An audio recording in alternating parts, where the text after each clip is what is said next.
పలుకుడి, మాయ దర్శనము వలన కనుడి, అడ్డము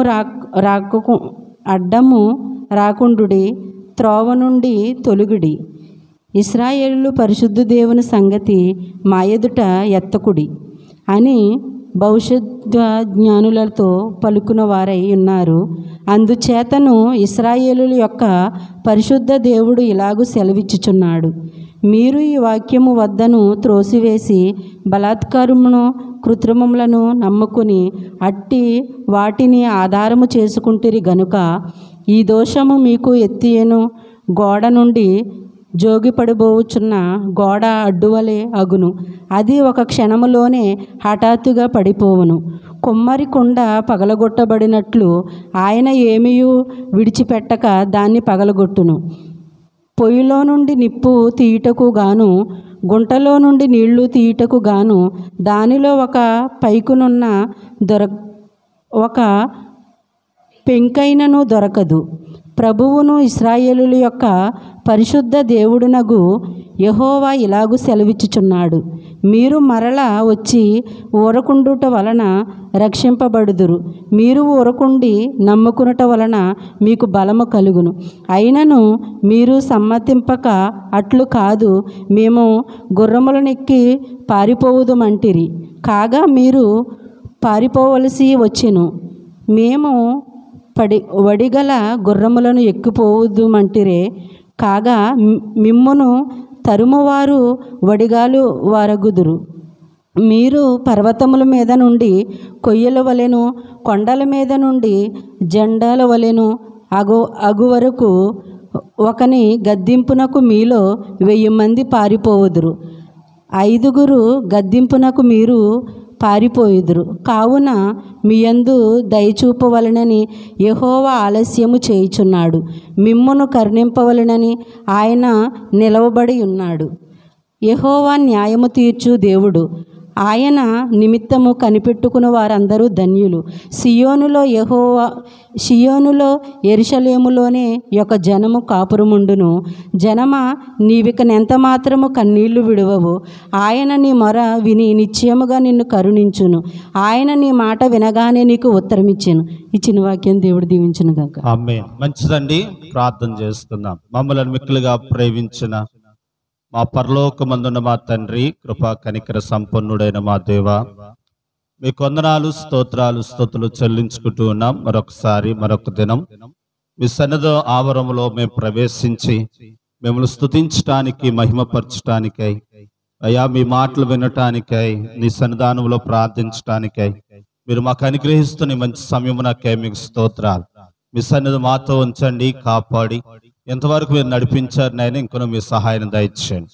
కొన్ని మాటలు నీ వాక్యంలో మేము ధ్యానించుకుంటూ ఉండగా అయ్యా వింటున్న వారికి మేలుకరమైన మాటలు మీరు మాకు అనుగ్రహించి మీరు మహిమనందమని యేసు ప్రభువారి పేరట అడిగి స్తుతించి గణపరిచి అడిగి వేడుకుంటున్నాము తండ్రి, ఆమేన్.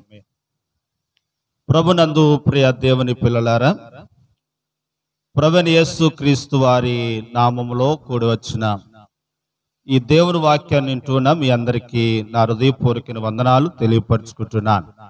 దేవుడు మిమ్మలను దీవించును గాక. ఆమేన్. కొన్ని నిమిషాలు దేవుని వాక్యాన్ని మనం విందామండి.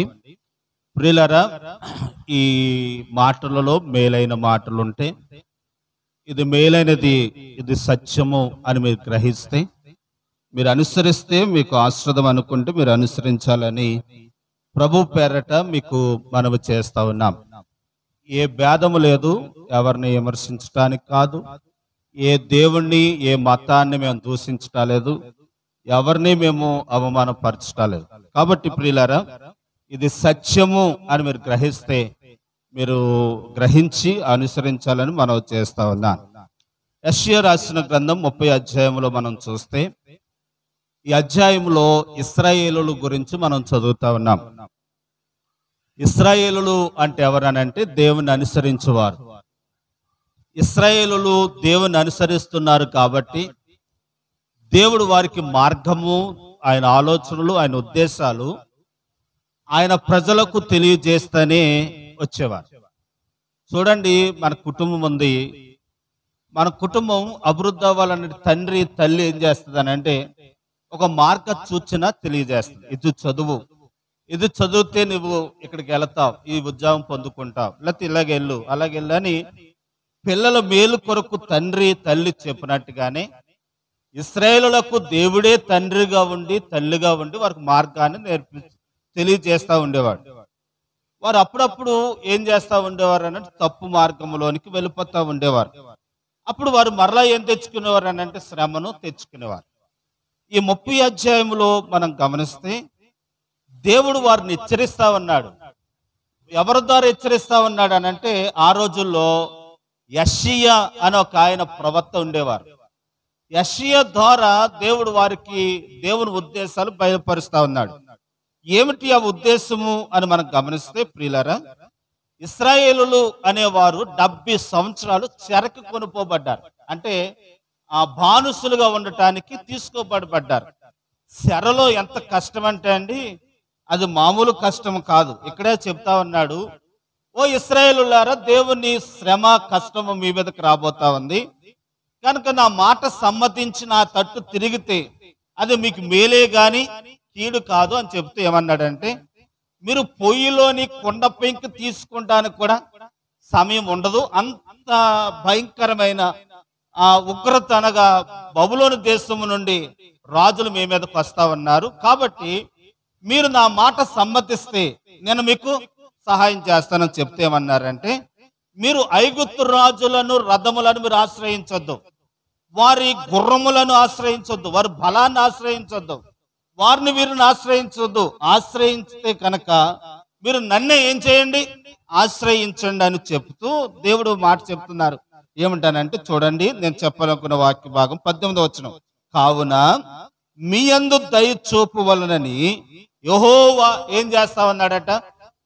ఈ మాట గమనించు, కావున అన్నాడంటే దాని ముందు ఏదో చెప్పుకొచ్చాడు కదండి.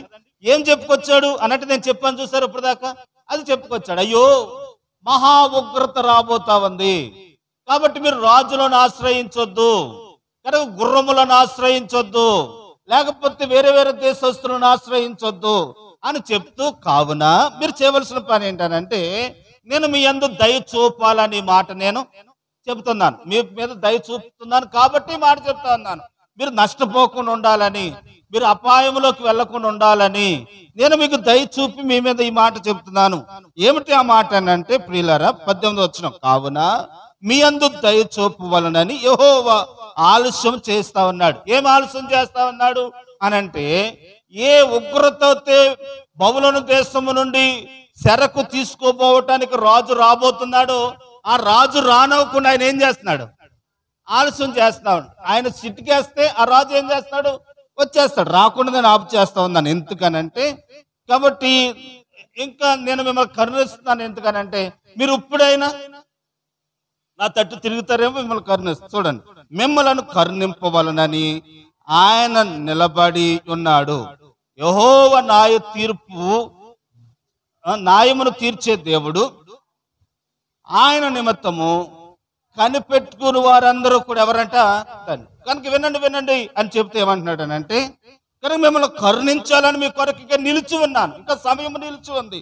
కాబట్టి మీరు ఏం చేయండి అని అంటే, నేను న్యాయవంతుడైన నా తట్టు మీరు తిరగండి అని చెప్తా ఉన్నాడు. కాబట్టి నేను చెప్పాలనుకున్న వాక్యం ఏంటంటే ప్రియులారా, కనుక మీరు ఇంత ఉగ్రత రాబోతున్న సమయంలో మీరు చేయవలసిన పని ఏంటంటే ఆయన నిమిత్తం మీరు కనిపెట్టుకుని ఉండండి అని అంటున్నాడు. అమ్మా, ఆయన నిమిత్తం, ఎవరి నిమిత్తం?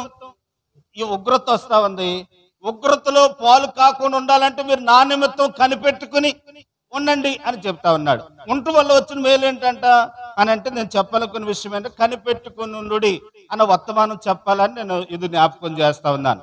కనిపెట్టుకుని ఉండటం వల్ల వచ్చిన మేలు ఏంటంట అని అంటే కనుక చూడండి ప్రియులారా, ఆ కింద వచ్చిన 19 సియోనులో యెరూషలేములోనే ఒక జనాంగము కాపురం ఉండెను. జనమా, నేను ఇంకెంత మాత్రమును కన్నీళ్లు ఏం చేయమంట, విడిచిపెట్టవు, కన్నీళ్లు విడవవు. ఆయన నీ మొర వినెను, నిశ్చయముగా నిన్ను కరుణించెను.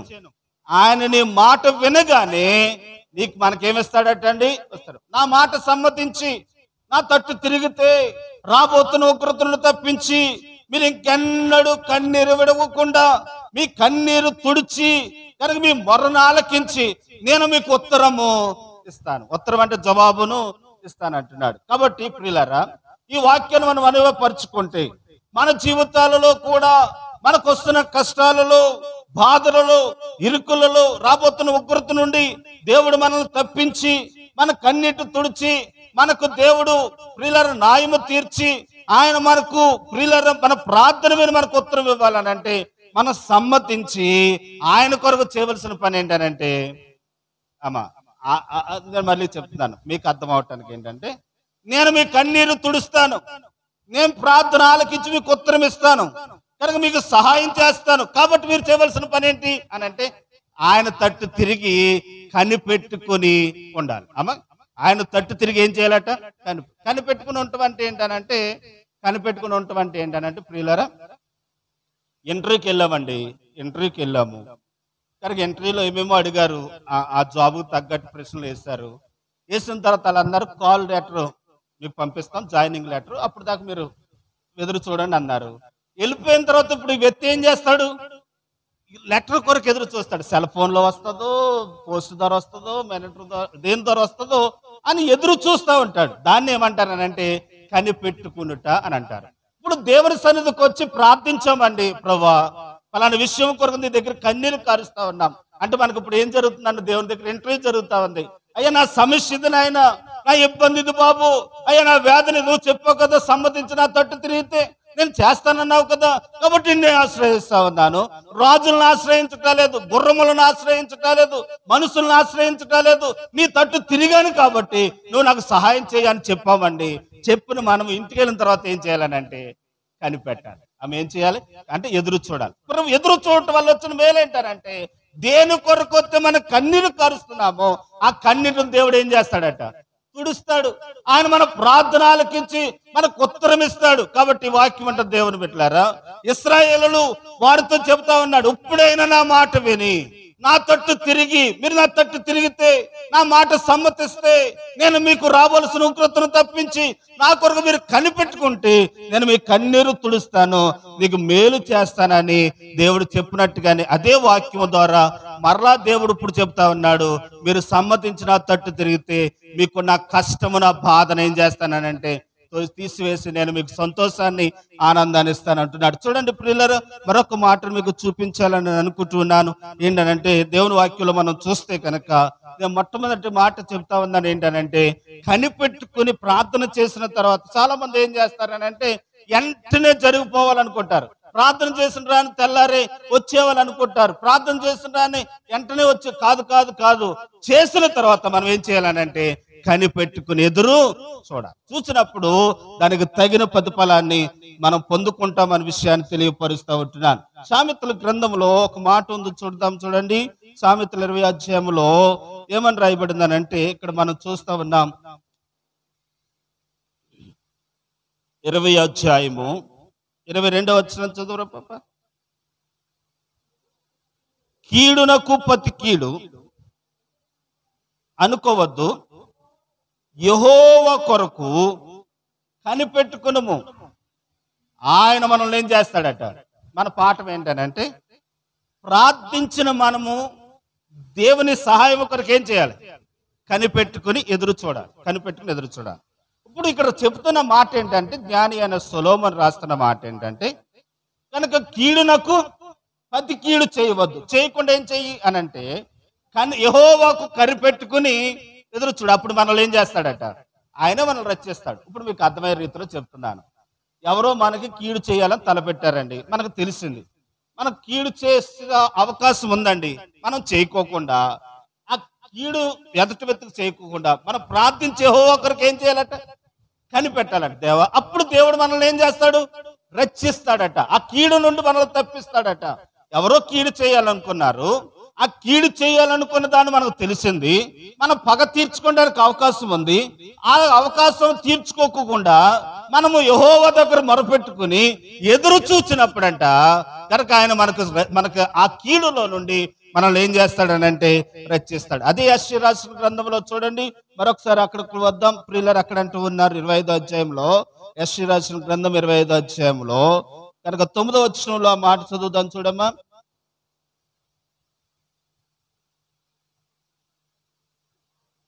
ఆ దినమున ఇదిగో యెహోవా మనల్ని రక్షించునని మనం కనిపెట్టుకుని ఉన్న మన దేవుడు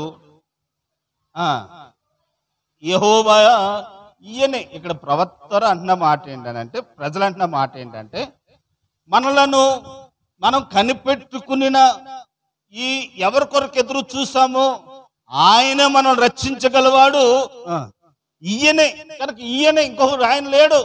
కనుక మనం రక్షించగలవాడు ఈయనే. కాబట్టి ప్రియులారా, ఆయనను మనం ఏం చేయాలనంటే కనిపెట్టుకునే వారంగా ఉండాలి. ఈ మాట మనకు అర్థం అవటానికి చెప్తా ఉందని ఏంటంటే, ఇప్పుడు మామూలుగా అర్థం అవటానికి చెప్తాం. తలపోటు వస్తుందండి. తలపోటు వస్తున్నప్పుడు ఎవరోకి చెప్పాం, ఏమంటే తలపోటు వస్తుందని చెప్పాం. చెప్తే ఆవిడంతా పలానా చోట పలానా ట్యాబ్లెట్ ఇచ్చారండి, వెళ్ళండి తెచ్చుకోండి అన్నారు. కాబట్టి వెళ్ళి తెచ్చుకున్నామండి. కనుక తెచ్చుకుని వేసుకున్నామండి. వేసుకుని రాగానే తలపోటు తగ్గింది. ఎందుకు తగ్గింది అని అంటే, ఆవిడ చెప్పింది కాబట్టి మనం వేసుకున్నాం కాబట్టి. ప్రియులారా, ఆవిడ ఈ ట్యాబ్లెట్ మనం వేసుకుంటే తగ్గటానికి కారణం ఏంటంటే ఆవిడ చెప్పిన వాళ్ళని. ఆవిడకి ఎలా తెలుసు? ఆవిడకి వచ్చింది కాబట్టి, వేసుకుంది కాబట్టి, ఆవిడ అనుభవించింది కాబట్టి. అనుభవించిన వారు చెప్తూ ఉన్నారు ఇక్కడ. ఈ మనం చదువుకున్న వాక్యంలో అనుభవించిన వారు చెప్తున్నారు ఏంటనంటే, వారు చెబుతున్న మాట ఏంటంటే, ఆయన కొరకు కనిపెట్టుకున్నాం కాబట్టి ఆయన మమ్మల్ని ఏం చేశాడు? రక్షించాడు. కాబట్టి మీరు కూడా కనిపెట్టుకోండి, అప్పుడు ఆయన మిమ్మల్ని ఏం చేస్తాడు? రక్షిస్తాడని చెప్పి మేము అనుభవించాం. ఈ కష్టాల్లో మేము ఆయన్ని ఆశ్రయించాం కాబట్టి ఆయన మమ్మల్ని కరుణించాడు. ఆయన తట్టు చూసాము కాబట్టి ఆయన మమ్మల్ని రక్షించాడు. మమ్మల్ని రక్షించిన ఈ దేవుడే మిమ్మలను రక్షిస్తాడు. కాబట్టి ఈరోజు ప్రార్థన చేసుకుందాం, ఆయన దగ్గర మొరపెట్టుకుందాం. మొరపెట్టుకుని మనము ఆయన రక్షణ కొరకు మనం ఏం చేయాలనంటే కనిపెట్టుకుని ఎదురు చూడాలి. చూడండి, ఇర్మియా రాసిన గ్రంథం 14వ అధ్యాయము 22వ వచనాన్ని చదువుదాం. చూడండి.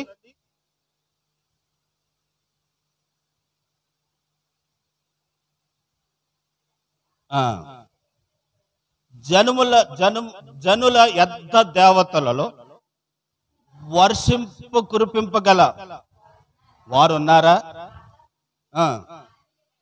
ఆకాశం వాను ఇవ్వగలదా? మా దేవుడగు యెహోవా నీవే కదా దాన్ని దయచేయగలవాడువు.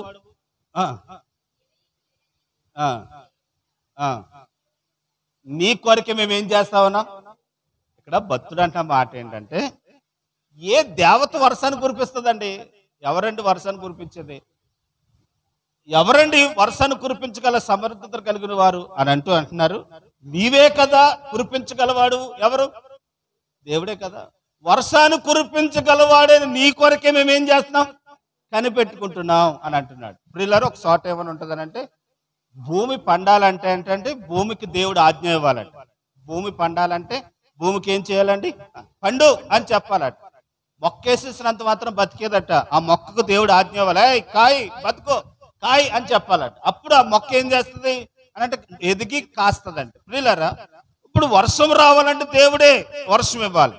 ఈ వర్షం ఇవ్వగల సమర్థుడు ఎవరైనా దేవుళ్ళు ఉన్నారా అని అంటే ఆయన ఒక్కడే ఒక ఆయన, మన ప్రభు అయిన యేసయ్య. ఆయన మాట సెలవిస్తే వర్షం కురుస్తుంది. ఏమండి, 40 రోజులు ప్రచండమైన వర్షం కురిసింది కదా ఇప్పుడు నోవహు దినాలలో. కనుక వర్షము ఒక్కరోజు కురిస్తేనే, మస్కట్ దేశంలో ఉన్నప్పుడు వర్షం కురిసిందండి. నేనున్న చోట వర్షం పడింది. గంట కురిసిందండి వర్షం. అసలు వర్షాలు పడవంట, ఎప్పుడూ ఒకసారి పడతాయి. ఆ గంట కురిసిన వర్షానికి మొత్తం నిండిపోయిందండి. కార్లు, ఆ కార్లన్నీ కొట్టుకుపోయినంత వర్షం కురిసిందండి. నేను అనుకున్నాను, మా ఊర్లో గంట కాదు 3 రోజులు కురిసినా కానీ నీళ్ళు నిలవు, ఏంటి పరిస్థితి ఏంటని ఆలోచిస్తే, అక్కడ ఉన్న ఆలోచన చేస్తే ఏంటనంటే, కొండల్లో కురిసిన వర్షం అంటండి కొండల్లోనికి వెళ్ళదు, అంటే అది పీల్చుకోదు. మనకున్న భాగ్యం ఏంటనంటే, పడిన వర్షం పడినట్టుగా భూమిలోకి వెళ్ళిపోద్ది. అక్కడ భూమిలోకి వెళ్ళదు, పడిన వర్షం పడినట్టుగా ప్రవాహం వలె కొట్టుకుపోద్ది. అప్పుడు నోవహు గుర్తుకొచ్చాడు. ఓహో, నోవహు దినాలలో గంట కురిస్తే ఇంత వర్షం కురిస్తే, ఆ రోజుల్లో కూడా కొండల ప్రాంతాలు కాబట్టి మొత్తం వాడలేసి పరిగెత్తినంత వాడలేసి ప్రవహించినంత నడిచినంత వర్షం కురిసింది, అందుకే కావాలి, అందుకే నీళ్లు తెలిసిపోయి అని అనుకున్నాను. సరే, నేను చెప్పాలనుకున్న విషయం ఏంటంటే వర్షమును ఆపు చేయగలవాడు, కురిపించగలవాడు. ఏలియా దినాలలో మనకు చూస్తే ఏలియా ప్రార్థన చేయగా వర్షం ఆగిపోయింది. అమ్మ ఇప్పుడు చెప్పాలి, ఏలియా ప్రార్థన చేయగా వర్షం ఆగిపోయింది. ఏలియా ప్రార్థన చేయగా వర్షము కురిపించింది ఎవరు? దేవుడే. ప్రియులారా, ఇప్పుడు చెప్తున్న మాట ఏంటంటే ఏలియా కాదు, ఏలియా ప్రార్థన చేయగా దేవుడు కురిపించిన ఆ దేవుడే అంటున్న మాట ఏంటంటే నేనే వర్షమును కురిపించగలవాడును, కాబట్టి నేనే వర్షాన్ని ఆపు చేయగలవాడును, కాబట్టి నా కొరకు కనిపెట్టు వారి విషయంలో వర్షము కురిపించినట్లుగానే మీకు ఏది అవసరమో అది ఇస్తాను. వర్షం కావాలా, వర్షం ఇస్తాను. లేదా పంట పండాలా, పండిస్తాను. బిడ్డలు కావాలా, ఇస్తాను. ఏది కావాలో అది ఇస్తాను. కాబట్టి మీరు చేయవలసిన పని ఏంటంటే నా కొరకు కనిపెట్టుకుని చూడండి. కాబట్టి ఆయన ఇవ్వగల సమర్థుడు. ఒకటి, ఆయన మన కన్నీరు తుడుస్తాడు ఆయన కొరకు కనిపెట్టుకున్నప్పుడు. రెండు, మనం చదువుతే కనుక ఆయన మనం రక్షిస్తాడు ఆయన కొరకు కనిపెట్టుకున్నప్పుడు. మూడు, మనకి ఏది కావాలో అది దేవుడు మనకి అనుగ్రహించగల సమర్థుడు. చూడండి, ఇలా వాక్యంలో మనం గమనిస్తే ప్రియులారా, 3వ అధ్యాయములో ఇక్కడ రాయబడిన మాటలు మనం గమనిస్తే 3వ అధ్యాయము 25వ వచనం చదివితే 25, 26 చదివితే మనకు బాగా అర్థమవుతుంది. చూడండి, ముందు 26 చదివేయండి అమ్మా.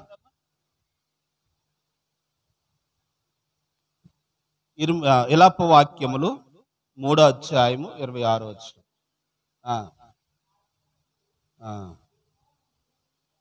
యెహోవా అనుగ్రహించు రక్షణ. అమ్మ కొంచెం పైకి 26 వచనం చదవరమ్మా. సారీ, 25 అండి. తన్ను ఆశ్రయించు వారికి ఎడల యెహోవా దయాళుడు, తన్ను వెతుక్కుని వారి ఎడల ఆయన ఏం చూపుతాడట?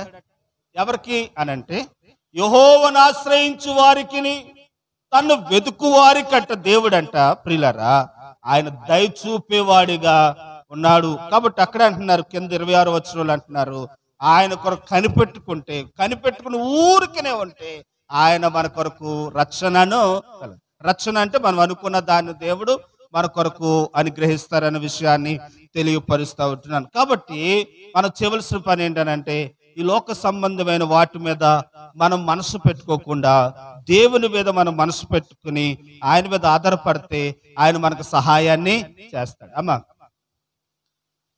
ఎమ్మెల్యే గారు మారిపోయారు. ఇప్పుడు ఎమ్మెల్యే గారి దగ్గరికి ఒక పని మీద వెళ్ళామనుకోండి, వెళ్ళిన పని మీద వెళుతున్న మనకు తెలవదు ఆయన. కాబట్టి తెలవాలి, ఆయన దగ్గరికి వెళ్ళాలంటే మనం ఏం చేయాలి? ఆయనకి నాకు తెలిసిన వాళ్ళని పట్టుకుని వెళ్ళాలి. ఎవరో తెలుసు అనుకుని మొత్తాన్ని తీసుకెళ్ళాలి. ఇప్పుడు ఈయనకి శత్రుత్వం ఉంది. ఎవరికి? నేను తీసుకెళ్ళి ఆయనకి శత్రుత్వం ఉంది. ఇప్పుడు ఎలాగుంటుంది చెప్పండి? నాకు ఆయనకు గొడవ లేదు. ఎవరెవరికి? సార్ ఎమ్మెల్యే గారికి నాకు గొడవ లేదు, ఈ వ్యక్తికి నాకు గొడవ లేదు. ఇప్పుడు ఏం చేశానంటే ఆయన దగ్గర తీసుకుని వెళ్ళటానికి ఒక వ్యక్తిని తీసుకెళ్ళాను. ఆ ఎమ్మెల్యే గారికి నేను తీసుకెళ్ళిన ఆయనకు పడదు. నా మాట వింటాడా? ఎండు. ఎందుకనంటే ఆడి మీద కోపం మీద నన్ను తోసేస్తాడు పక్క కట్టింది. కానీ దేవుడు కూడా మనం మేలు చేయాలని అంటే దేవునికి ఇష్టము కానీ ఏదవుతుందో అవి మనం కూడా తెచ్చుకోకూడదు, అట్లా తీసేసుకోవాలి. ఉదాహరణ, తాళ్ళు కట్టుకుంటామని కానివ్వండి, లేకపోతే కొంతమంది తాయెత్తులు ఇప్పుడు దేవుడు ఆ తాడుని బట్టి మనకి ఏం చేయడు? మేలు చేయడు, సహాయం చేయడు. నేను చాలాసార్లు గమనించింది. మీరు ఎప్పుడైనా నేను మాట మీకు చెప్తున్నాను ఏంటంటే ఇలాంటి వాళ్ళు ప్రార్థన చేయనకూడదు. ఎలాంటి వాళ్ళతోటి గమనించుకోవాలి, తాళ్ళు ఉన్న వాళ్ళతోటి. అది మనకు ఇప్పుడు మనం తప్పు చేయలేదు, నన్ను తప్పుగా అర్థం చేసుకోవాలి. దేవునికి మనకి భేదాభిప్రాయాలు, ఈయన బట్టి మనకేమొస్తుంది? శాపం వస్తుంది, ఆస్వాదం పోగొట్టుకుంటాం. కాబట్టి ఇది గమనించుకోవాలి. అందుకే అందరితో ప్రార్థన చేయించుకోకూడదు. నేను తప్పుగా అనుకోకండి అమ్మా, అందరిని చేర్చుకోకూడదు. వాడి దగ్గర ఏముందో, ఏ శాపం ఉందో, ఏ నష్టం ఉందో. కాబట్టి మీరు ఆలోచించండి ప్రియులారా. నేను తప్పుగా చెప్తలేదు, ఆలోచించాలి, మీకు మేలుకరంగా ఉండాలని చెప్తున్నాను. ఏంటంటే ఈ తాడు కట్టుకుని వచ్చినాడు, ఆ తాడును బట్టి దేవుడు వాడిని కాదు మనల్ని శపిస్తాడు. కాబట్టి నేను అంట మాట ఏంటంటే ప్రియులారా, దేవునికి హేయమైనవి ఏమవుతున్నాయో అవి మనకు కలిగి ఉండకూడదు. అవి కలిగి ఉంటే దేవుడు దాన్ని బట్టి మనకు మేలు చెయ్యడు అనే విషయాన్ని తెలియదు. మనం ఏం చేయాలి అని అంటే, ఊరికి నేను నిలిచి ఉంటే దేవుడికి సహాయాన్ని ఊరికంటే ఈ తాళ్ళు అయ్యి లేకుండా ఊరికి నేను నిలిచి ఉండి ఆయన మీద కనిపెట్టుకో, ఆయన తగిన కాలమందు దేవుడు మనకు సహాయాన్ని చేస్తాడనే విషయాన్ని మీకు తెలియపరుస్తూ ఉంటున్నాను. దేవుని నామమున మహిమ కలుగును గాక. ప్రియులారా గమనించండి, ఇంకో మాట చెప్పేసి ముగిస్తానండి. ప్రియులారా ఆయన్ని ఆశ్రయించి ఆయన సహాయం కోరుకున్నప్పుడు నేను నమ్ముతూ చెప్తున్నాను, అనుభవించి చెప్తా ఉన్నాను. ఇవాళ కష్టం ఉండొచ్చేమో కానీ ఒకరోజు దేవుడు నీకు మేలే చేస్తాడు, నీ కన్నీరు తుడుస్తాడు, నిన్ను రక్షిస్తాడు. ఆయన కొరకు కనిపెట్టుకున్నప్పుడు నువ్వు అడిగింది ఇస్తాడండి. ప్రియులారా ఊరికి నేను నిలుచుండు, ఆయన నీకు సహాయం చేస్తాడు అనే విషయాన్ని తెలియపరుస్తూ ఉంటున్నాను. ప్రియులారా ఇంకా నేను ఒక మాట చదివించేసి నేను ముగిస్తానండి. మీకా రాసిన గ్రంథము 7వ అధ్యాయము 7వ వచనాన్ని మనం చదివితే గనక అక్కడ మరొక విషయాన్ని మనం గమనిస్తా ఉన్నాం. 7వ అధ్యాయం 7వ వచనాన్ని మనం చదువుదాం. అయినను నేను యెహోవా కొరకు ఎదురు చూచెదను, నేను కనిపెట్టి ఉండు, నా దేవుడు నా ప్రార్థన ఆలకించును, నా మీద అతిశయించొద్దు, నేను కింద పడినాను తిరిగి ఏమవుతాను. ఇప్పుడు ఇక్కడ అంటున్న వ్యక్తి ఏంటనంటే, ప్రియులరా నా దేవుడు నా ప్రార్థన ఆలకించి నాకేం చేస్తాడు, సహాయాన్ని చేస్తాడు అంటున్నాడు. మీకా గ్రంథంలో ప్రియులరా చరిత్ర చెప్పాలి, టైం అయిపోతుంది, అయినా నేను త్వరగా చెప్తాను. ఇశ్రాయేలులు ఈ 70 సంవత్సరాలు సెరకెళ్ళిపోయారు అన్నాను కదా. యెషయా చెప్పినప్పుడు వెనకపోవటాన్ని బట్టి చెరలోకి వెళ్ళిపోయారు. మీకా గ్రంథం వచ్చినాడికి 70 సంవత్సరాలు అయిపోయినాయి. మళ్ళీ అక్కడి నుంచి వారు ఏం చేస్తున్నారు అని అంటే, కొంతమంది బయలుదేరి వస్తా ఉన్నారు. ఎక్కడికి? మళ్ళీ యెరూషలేముకు వస్తా ఉన్నారు. యెషయా గ్రంథంలోనేమో వెళ్ళారు, మీకా గ్రంథంలోనేమో వచ్చేసారు. ఈ మీకా గ్రంథంలో వారు బయలుదేరి వస్తున్నప్పుడు అంట కొంతమంది అడ్డగించారట. అడ్డగించినప్పుడు అప్పుడు చెప్తా ఉన్నాడు ఏంటనంటే, మేము యెహోవాని ఏం చేస్తాం, ఆశ్రయించాం, మేము ఆయన కొరకు కనిపెట్టుకున్నాం. వచ్చేసిన తర్వాత చెప్తున్నాడు, సాక్ష్యం చెప్తున్నాడు మాట. వచ్చేసిన తర్వాత చెప్తున్నాడు, మేము యెహోవా కొరకు కనిపెట్టుకున్నాం, మేము ఆయన కొరకు కనిపెట్టుకున్నాం కనుక మధ్యదారులో పొంచి ఉన్న శత్రువుల్లో నుండి దేవుడు మనల్ని ఏం చేశాడు, రక్షించాడు, తప్పించాడు. మా మార్గంలో ఆయన మాకేం చేశాడు అని అంటే సహాయం చేశాడని చెప్తున్నాడు మాట ఈ మీకా. ఇప్పుడు ఇలా గమనించండి, ఈరోజు దేవుని వాక్యం ఉంటున్నా, మన మార్గములో పొంచి ఉన్న శత్రువులు దేవుడు తప్పించాలని అంటే ఆయన కొరకు ఏం చేయాలి, కనిపెట్టుకుని ఎదురు చూసేవారంగా ఉండాలనే విషయాన్ని తెలియపరుస్తుంది. అప్పుడు దేవుడు మనం వెళుతున్న మార్గములో ఆటంకంగా ఉన్నవి ఆయన విడుదల చేస్తాడు. కీర్తనలు 37వ అధ్యాయంలో 37వ అధ్యాయం 34వ వచనం చదువుతాను చూడండి. 37వ అధ్యాయం 34వ వచనం.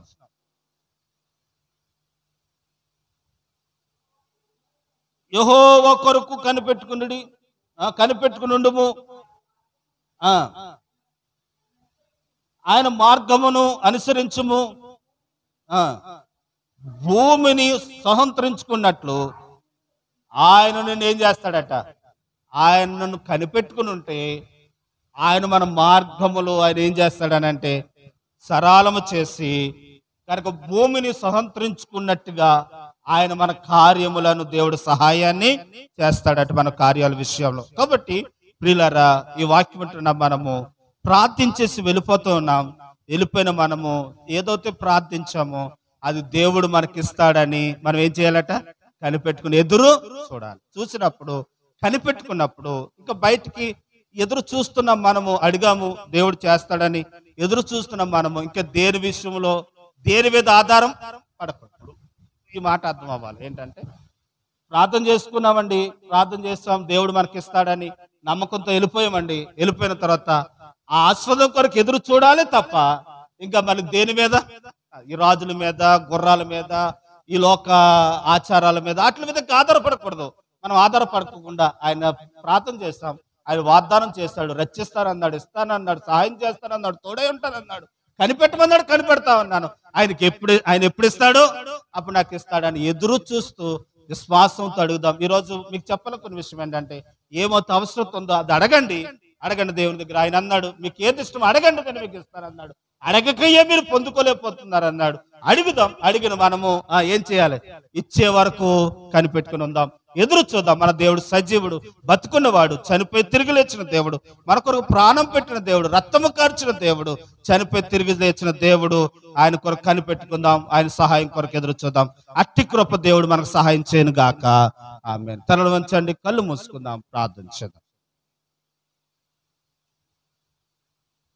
ప్రియులారా, ఎన్న వాక్యాన్ని బట్టి మనం ఒకసారి ఈ తీర్మానంలోకి వద్దాం. ఏమిటదనంటే, ఏదైతే సమస్య ఉందో, ఏదైతే రాబోతుందో, ఆ సమస్యను తప్పించడానికి దేవుడు ముందుగా హెచ్చరించాడు. హెచ్చరించిన ఆ హెచ్చరికకు మనకు లోబడి ఆయన దగ్గర ప్రార్థించి కనిపెట్టుకుంటే ఆ ఆపదలను తప్పించిన ఈ కన్నీటిని, మన కన్నీటిని అంతా తుడిచేసి ఆయన మనకు సహాయం చేస్తాడు. దేని కొరకైతే ప్రార్థిస్తున్నామో దాన్ని కనిపెట్టుకుని ఉండాలి.